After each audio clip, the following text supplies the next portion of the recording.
SLBC టన్నెల్లో rescue operation కొనసాగుతుంది. సొరంగంలో ఒక మృతదేహాన్ని వెతికితీశారు. మృతుడు టీబీఎం ఆపరేషన్ గురుప్రీత్ సింగ్ గా గుర్తించారు. మరో 7 కోసం గాలింపు చర్యలు కొనసాగుతున్నాయి. ప్రమాదం జరిగిన 100 మీటర్ల దూరంలో D2 పాయింట్లో మనుషుల ఆనవాలను కేరళ కేడవర్ డ్రాగ్స్ గుర్తించాయి. దీంతో ఆ ప్రాంతంలో రెస్క్యూ సిబ్బంది మట్టిని తొలగించి గురుప్రీత్ సింగ్ మృతదేహాన్ని బయటకు తీశారు. 12 గంటల పాటు శ్రమించి టీబీఎం గడ్డర్ 7 వరుసల స్టీల్ షీట్లను కట్ చేశారు. Singareni mines and rescue team general manager ఆధ్వర్యంలో NDRF, SDRF, rat hole miners team కలిసి ఆపరేషన్ నిర్వహించారు. డెడ్ బాడీ చిత్రం కాకుండా బయటకు తీశారు. గురుప్రీత్ సింగ్ మృతదేహాన్ని నాగర్ కర్నూలు జిల్లా ప్రభుత్వ ఆసుపత్రికి తరలించారు. పోస్ట్ మార్టం తర్వాత కుటుంబ సభ్యులకు అప్పగించారు. గురుప్రీత్ సింగ్ మృతి పట్ల సీఎం రేవంత్ రెడ్డి, మంత్రులు ఉత్తమ్ కుమార్ రెడ్డి, జూపల్లి కృష్ణారావు సంతాపం తెలిపారు. మృతుడి కుటుంబానికి 25 లక్షల నష్టపరిహారం ప్రకటించారు. అచ్చంపేట ఎమ్మెల్యే డాక్టర్ వంశీకృష్ణ మృతుడి భార్యకు 25 లక్షల రూపాయల చెక్కును అందజేశారు. మృతదేహాన్ని పంజాబ్లోని అతని స్వగ్రామానికి పంపించేందుకు ఏర్పాట్లు చేపట్టారు.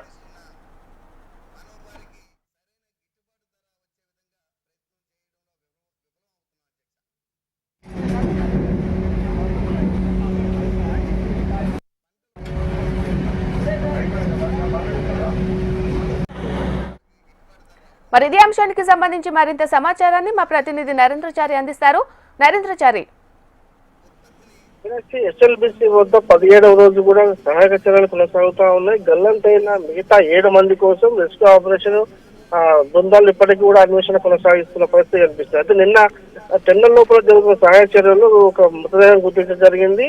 పంజాబ్ రాష్ట్రానికి చెందినటువంటి గురుప్రీత్ సింగ్ మృతదేహాన్ని కూడా ప్రస్తుతానికి నాగర్ కర్నూలు జిల్లా ఆసుపత్రిని మార్చరీలో ఉంచడం జరిగింది. ప్రస్తుతానికి Gurpreet Singh robin India company director operator గా పనిచేస్తున్నారు. అయితే తను ఈ సమయంలో మొదట కేరళకి చెందినటువంటి కేడవర్ డాగ్స్ ఏవైతున్నాయో వాటి గుర్తించిన ప్లేస్లలో మట్టిని తవ్వకాలు జరిపిన నేపథ్యంలో మొదట ఈ ఒక గురుప్రీత్ సింగ్ మృతదేహం మాత్రం లభించడం జరిగింది. ఈ కుటుంబానికి సంబంధించి కూడా 25 లక్షల ఎక్స్గ్రేషియాలు కూడా ప్రభుత్వం ప్రకటించి దానికి సంబంధించిన చెక్కును కూడా స్థానిక ఎమ్మెల్యే వంశకృష్ణ కుటుంబ సభ్యులకు అప్పగించడం జరిగింది. ఈ మృతదేహాన్ని కూడా ఈ రోజు డిఎన్ఏ టెస్ట్ నిర్వహించిన అనంతరం కుటుంబ సభ్యులకు అప్పగించనున్నారు. ఆ తర్వాత ప్రత్యేక అంబులెన్స్ తో సంబంధించినటువంటి వారి బంధువులకు అప్పగించి అక్కడికి కూడా స్వగ్రామానికి పంపించేందుకు కూడా ఏర్పాట్లు చేసిన పరిస్థితి కనిపించి మరి కాసేపట్లో మృతదేహాన్ని కూడా పోస్ట్ మార్టం నిర్వహించి బంధువులకు అప్పగించబోతున్నారు. అదే ఈ మరో పక్క చూసుకుంటే దాదాపుగా 17వ రోజు కూడా ఇప్పటికి కూడా రెస్క్యూ ఆపరేషన్ కొనసాగుతుంది. మిగతా 7 మంది కోసం ఇంకా గాలింపు కొనసాగుతా ఉంది.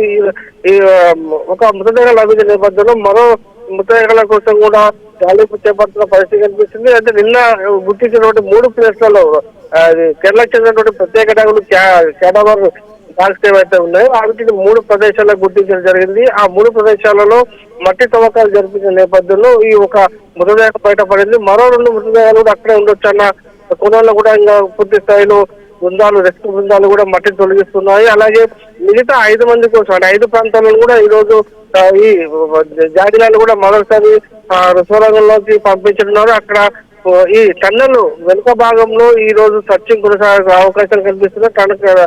టీబీఎం మిషన్ ఏదైతుందో టీబీఎం మిషన్ వెనుక భాగంలో కూడా పూర్తి స్థాయిలో ఈ రోజు ఈ రెస్క్యూ ఆపరేషన్ కొనసాగుంది. గ్యాస్ కట్టర్లతో కూడా టీబీఎం మిషన్ కట్ చేస్తున్నారు. అలాగే ఈ మట్టి తరలింపు కూడా వేగవంతంగా కొనసాగుతుంది. డీవాటరింగ్ ప్రక్రియ కూడా పూర్తి స్థాయిలో వేగవంతంగా కొనసాగే నేపథ్యంలో ఈ రోజు కూడా మరో 2కి సంబంధించిన కూడా ఆనవాళ్లు బయటకు వచ్చే అవకాశాలు కనిపిస్తున్నాయి. దీపిక, నరేంద్రచారి, అలాగే ఇప్పుడు 8 మందిలో ఒక డెడ్ బాడీని బయటకు తీశారు. ఇంకా 7గురిని గుర్తించడానికి ఎంత సమయం పట్టే ఛాన్స్ ఉందంటారు? మనకు తెలిసిన సమాచారం ప్రకారం ఇప్పటికైతే మరో 2 మృతదేహాలను కూడా ఈ రోజు సాయంత్రం తీసే అవకాశాలు కనిపిస్తున్నాయి. ఎందుకంటే ఇక్కడ కేరళ నుంచి వచ్చినటువంటి కేడవర్ డాగ్స్ కూడా ఇప్పటికే 3 ప్రాంతాలకు గుర్తించడం జరిగింది. ఆ 3 ప్రాంతాల్లో యుద్ధ ప్రాతిపదికన కూడా 3 రోజుల నుంచి కూడా తవ్వకాలు జరిగితే ఒక మృతదేహం నిన్న సాయంత్రం రాత్రి బయటపడడం జరిగింది. అయితే మిగతా 2 ప్రాంతాలు కేడవర్ డాగ్స్ చూపించిన ప్రదేశాలలో తవ్వకాలు జరుగుతున్న నేపథ్యంలో మిగతా 2 డెడ్ బాడీస్ కూడా ఉండొచ్చు అన్న కుటుంబంలో కూడా అక్కడ తవ్వకాలు జరుపుతున్నారు. ఏదైతే ప్రధానంగా సింగరేణి రెస్క్యూ బృందం కూడా పూర్తి స్థాయిలో రిపోర్ట్ పెట్టి కూడా అక్కడ మట్టి తొలగించే పరిస్థితి కొనసాగుతుంది. ఇదే కనుక ఈ రోజు పూర్తి స్థాయిలో అక్కడ తవ్వకాలు అంటే మార్కింగ్ చేసిన ప్రాంతాల్లోనే తవ్వకాలు జరుపుతున్నారు కాబట్టి ఈ రోజు సాయంత్రం మరో 2 మృతదేహాలు కూడా వచ్చే అవకాశాలు ఉన్నట్టుగా స్పష్టంగా తెలుస్తుంది. అయితే మిగతా 5 ప్రాంతాల్లో మిగతా 5 సంబంధించి కూడా ఇప్పటికీ కెనవ ట్యాక్స్ కూడా ఎలాంటి మార్కింగ్ ఇవ్వలేకపోయాయి, గుర్తించలేకపోయాయి. ఆ ప్రాంతాలను కూడా మరొకసారి ఈ రోజు సొరంగ మార్గంలోకి ఈ కెనవ డాక్స్ తో బృందాలు కూడా మరొకసారి ఈ రోజు సొరంగ మార్గంలోకి వెళ్ళి ఈ టెన్నెల్ టీబీఎం మిషన్ ఉందో ఆ టీబీఎం మిషన్ వెనుక భాగంలో కూడా ఈ రోజు సర్టించి కొనసాగే అవకాశం కనిపిస్తుంది. వాటిని ఇచ్చి కెనవ డాక్స్ ఇచ్చే ఆనవాళ్ళ ప్రకారంగానే తవ్వకాలు జరిపే అవకాశాలు కనిపిస్తున్నాయి.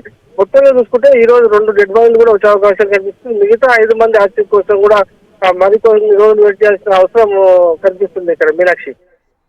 Right, thank you Narendrachari.